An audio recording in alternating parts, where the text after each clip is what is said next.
simple marshmallow recipe for you today. This is one of my favorite things to make. They're so delicious and so satisfying, and they're really easy. I had shared the recipe on a community post, but I thought that I would show how we actually put those ingredients together.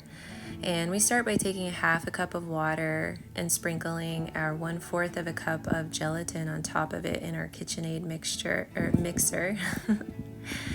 And then over on the stove, we just get a saucepan and we add a half a cup of water with 1 cup of honey. You could use maple syrup as well. I haven't made this with regular sugar before, but I think you could probably do that too, because the sugar would just dissolve, and then you're going to heat your sugar water mixture up and it would all dissolve and become this like kind of hot, liquid syrup that we're going to be pouring on our gelatin. So I think you could probably just add a cup of sugar instead of honey if you wanted to try that. While that honey mixture is coming to a rolling boil, we just add some starch to the top of our parchment paper that we're going to pour our sticky marshmallow recipe into, and we're just using tapioca starch, but you could use cornstarch. You could even use powdered sugar, and that's just to coat the stickiness of the marshmallows so that they don't all just stick together in a clump whenever you take them out and start cutting them. And then there's our gelatin. It's all kind of chunky, but that's okay. I just start at my mixer on low, and then I just slowly pour that hot honey mixture in. I forgot to mention that we let that boil for about 15 minutes, or we'll just test it with a candy thermometer. And when it comes to 240, that's when I remove it from the stove and start to pour it into the gelatin and water mixture.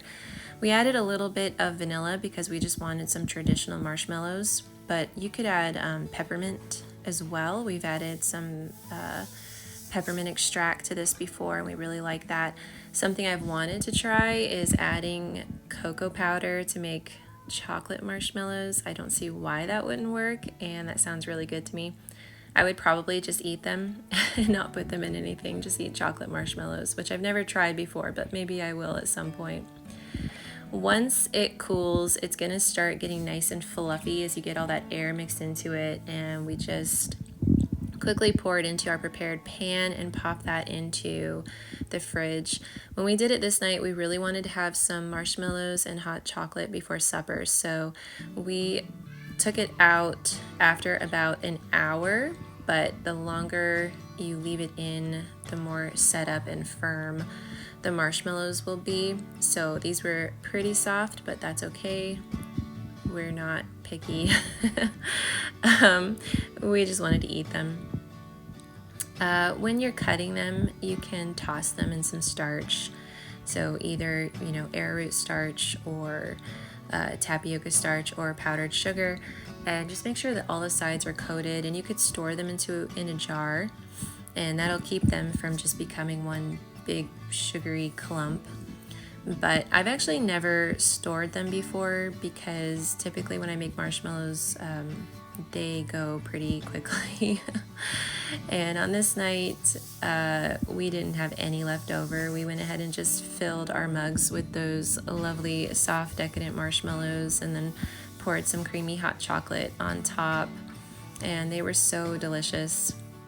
We still have our tree up, and we've had such a busy Christmas season, so I really wanted to fit in a hot chocolate and homemade marshmallow night with our sparkly tree before we take it down. So this was just the perfect night to do this and to enjoy this special treat.